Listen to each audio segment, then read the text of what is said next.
तलाक दूंगी, लेकिन मेरी भी एक शर्त है। जब मैं रात को घर पहुंचा तो मेरी पत्नी ने खाना लगाया। मैंने उसका हाथ अपने हाथों में लिया और कहा, मुझे तुमसे कुछ ज़रूरी बात कहना है। वो शांत बैठकर खाना खा रही थी। उसकी आंखों में कुछ दर्द सा साफ नजर आ रहा था। अचानक, मुझे नहीं पता कैसे कहूँ, मगर मुझे उसे बताना ही था। मैंने बड़ी शांति से कहा, मुझे तलाक चाहिए। लगा जैसे उसे मेरे शब्दों से कुछ फर्क नहीं पड़ा, बल्कि उसने मुझसे पूछा, क्यों तलाक चाहिए। मैंने उसके सवालों को अनसुना किया तो उसे गुस्सा आ गया। उसने चम्मच उठाकर फेंक दिया और जोर से चिल्लाई, तुम इंसान नहीं हो। उस रात हमने एक दूसरे से बात नहीं की। वो रो रही थी।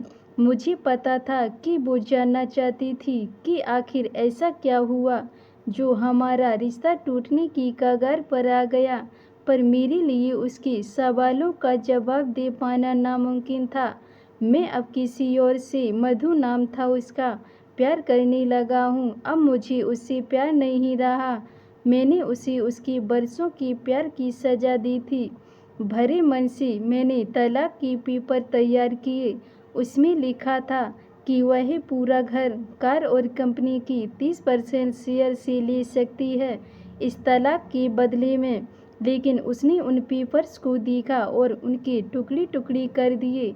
वो औरत जिसने मेरे साथ जीवन के 10 साल बिताए थे, वो आज मेरे लिए अनजान हो चुकी थी।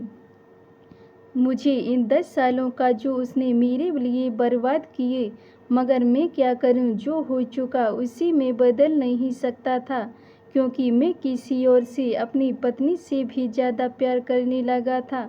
आखिरकार उसके सब्र का बांध टूट गया और वो फूट फूट कर मेरे सामने रोने लगी। मेरे लिए उसका रोना एक तरफ से उसकी रिहाई की तरह था। तलाक की ये बात जो कई दिनों से मुझे परेशान कर रही थी, अब बिल्कुल साफ हो चुकी थी। अगले दिन मैं घर काफ़ी लेट आया। मैंने देखा कि वो टेबल पर बैठकर कुछ लिख रही थी। मैंने शाम का खाना नहीं खाया था, लेकिन फिर भी मैं सीधे ऊपर जाकर अपने कमरे में सो गया, क्योंकि पूरा दिन मधु के साथ रहने और कई जगह घूमने के बाद मैं थक गया था। वो शायद रात को इसी टेबल पर लिखती लिखती सो गई थी। सुबह उसने तलाक देने की शर्त बताई। वो मुझसे कुछ भी लेना नहीं चाहती थी। उसे सिर्फ तलाक से पहले 1 महीने का समय चाहिए था। उसने आग्रह किया कि इस 1 महीने में हम दोनों वही पुराना वाला जीवन जिएं, जितना संभव हो सके, क्योंकि आने वाले महीने में हमारे बेटे की परीक्षा है। वह नहीं चाहती थी कि हमारे टूटे रिश्ते का प्रभाव उसकी पढ़ाई पर पड़े। मुझे भी यह ठीक लगा, मगर वो कुछ और भी चाहती थी। जैसे शादी के दिन में उसे उठाकर अपने शयन कक्ष तक ले जा गया था, उसी तरह हर रोज 1 महीने तक मैं उसे शयन कक्ष से उठाकर मुख्य द्वार तक ले जाऊं। मुझे लगा यही पागलपन है, मगर इन आखिरी दिनों को थोड़ा अच्छा बनाने के लिए मैंने उसकी यह शर्त स्वीकार कर ली। मैंने मधु को अपनी पत्नी की सभी शर्तें बताईं। वो हंसने लगी। उसे लगा मेरी पत्नी कितने भी तरीके अपना ले, तलाक होना तो तय है। मेरी पत्नी और मैं किसी से भी इस दौरान नहीं मिले थे, लेकिन उस दिन जब मैं उसे पहली बार उठाकर गेट तक लेकर गया, तो हम दोनों काफ़ी अजीब महसूस कर रहे थे। पीछे से हमारा बेटा भी खिलखिलाकर खुश हो रहा था। अगले दिन यह काम थोड़ा सामान और आसान हो गया। वह मेरे सीने से लगी थी और मैं उसकी खुशबू महसूस कर रहा था। ऐसा लगा जैसे कई दिनों बाद मुझे ये खुशबू मिल रही थी, या फिर कई दिनों से मैंने उसके होने का महसूस ही नहीं किया था। पहले जितनी उसमें वो कसाव नहीं था और चेहरे पर कुछ हल्की झुर्रियाँ नजर आ रही थीं और बाल भी सफ़ेद होने लगे थे। ये वही औरत थी जिसने अपने जीवन के 10 साल मुझे समर्पित किए थे। चौथे दिन जब मैंने उसे उठाया तो वो पुरानी रोमांस लौटने लगी थी। 5वें और 6ठे दिन वो पुराना प्यार भी फिर जागने लगा। मैंने मधु को इस बारे में कुछ नहीं बताया था। अब उसे उठाना और आसान हो गया था। शायद हर रोज़ यही सब करने का मैं आदी हो गया था।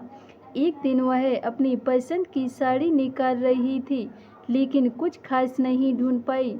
उसने सांस भरते हुए कहा कि उसके सारे कपड़े बड़े पड़ने लगे हैं। तब मुझे पता चला कि वह काफ़ी दुबली हो गई है और इसीलिए मैं उसे आसानी से उठा पा रहा था। मेरे दिल को एक झटका सा लगा। उसने अपने दिल में काफ़ी सारा दर्द छुपा रखा था। पता नहीं कैसे मैं आगे बढ़ा और उसके सिर को छूकर देखा। अचानक हमारा बेटा आया और बोला कि पापा, ये तो मम्मा को उठाकर बाहर ले जाने का समय हो गया है। उसके लिए अपने पापा द्वारा मम्मा को इस तरह उठाकर ले जाते हुए देखना जीवन का अभिन्न हिस्सा बन गया था। मेरी बीवी ने हमारे बच्चे को बुलाया और जोर से उसे गले लगा लिया। मैंने अपना चेहरा दूसरी तरफ कर लिया। मुझे लगा कहीं मैं अपना निर्णय न बदल लूं। मैंने अपनी पत्नी को रोज की तरह उठाया और बेडरूम से बाहर रूम होते हुए हॉल तक गया। उसने प्यार से अपने दोनों हाथ मेरी गर्दन के आसपास रख लिए। मैंने उसे जोर से पकड़ रखा था, बिल्कुल हमारी शादी के पहले दिन की तरह। मगर उसका इतना कम वजन मुझे परेशान कर रहा था। महीने के आखिरी दिन जब मैंने उसे उठाया तो मेरे लिए एक कदम भी चलना मुश्किल हो रहा था। हमारा बेटा स्कूल जा चुका था। मैं अपनी कार से ऑफिस गया और कार से कूदकर बाहर आ गया, बिना कार को लॉक किए। मुझे डर था कि अब एक पल की भी देरी मेरा इरादा बदल देगी। मैं ऊपर गया। मधु ने दरवाज़ा खोला और मैंने उसे कहा, सॉरी मधु, अब मैं अपनी पत्नी से तलाक नहीं लेना चाहता। उसने मुझे देखा और मेरे सिर पर हाथ फेरकर कहा, तुम्हें बुखार तो नहीं है? मैंने उसका हाथ हटाया और कहा, सॉरी मधु, अब मुझे अपनी पत्नी से तलाक नहीं चाहिए। हमारी शादीशुदा जिंदगी शायद हम दोनों की ध्यान न दे पाने की वजह से बोरिंग हो गई थी, लेकिन इसका मतलब यह कतई नहीं कि हम एक दूसरे से प्यार नहीं करते। अब मुझे एहसास हुआ है कि जिस दिन मैं उसे शादी करके अपने घर लाया था, उस दिन से जीवन शायद हम दोनों के ध्यान न दे पाने की वजह से बोरिंग हो गई थी। लेकिन इसका मतलब यह कतई नहीं कि हम एक दूसरे से प्यार नहीं करते। अब मुझे एहसास हुआ है कि जिस दिन मैं उसे शादी कर अपने घर लाया था, उस दिन से जीवन के आखिरी दिन तक उसे उसका साथ निभाना था। मधु की होश उड़ गई। उसने मुझे एक जोरदार चांटा जड़ दिया मेरे मुंह पर। वह रोने लगी और दरवाज़ा अंदर से बंद कर लिया। मैं सीढ़ियों से नीचे उतरा और आकर अपने कार में बैठ गया। आगे एक फूल वाली की दुकान पर रुका और अपनी प्यारी पत्नी के लिए एक सुंदर सा गुलदस्ता लिया। दुकानदार ने पूछा कि इस पर क्या लिखना है। मैंने मुस्कुराते हुए कहा कि मैं तुम्हें जीवन के आखिरी दिन तक यूं ही उठाता रहूँगा, मेरी अर्धांगिनी। उस शाम जब मैं घर आया, हाथों में गुलदस्ता लिए, मेरे चेहरे पर एक मुस्कान थी। मैं ऊपर अपने कमरे की तरफ भाग कर गया, लेकिन तब तक वह मुझे छोड़कर इस दुनिया से जा चुकी थी, हमेशा के लिए। वो कई महीनों से कैंसर से लड़ रही थी, लेकिन मैं मधु के साथ इतना खोया हुआ था कि कभी ध्यान ही नहीं रहा। उसे पता था वह जल्दी ही मुझे छोड़कर जाने वाली है, इसलिए वह मुझे और मेरे बेटे के रिश्ते को टूटने से बचाना चाहती थी। मैं नीच उसे तलाक लेना चाहता था, लेकिन फिर भी उसने मुझे अपने बच्चे की नज़रों में एक प्यारा पति और पिता बना दिया। दोस्तों, जीवन की छोटी छोटी बातें रिश्तों में बहुत महत्व रखती हैं। बड़ा घर, बड़ी कार और बैंक बैलेंस ये खुशियों का हिस्सा जरूर बन सकते हैं, मगर अपनों के बिना इनकी कोई कीमत नहीं। धन्यवाद दोस्तों। अगर ये मेरी कहानी आपको पसंद आई हो तो वीडियो को लाइक, कमेंट, शेयर ज़रूर करें और चैनल को सब्सक्राइब करें।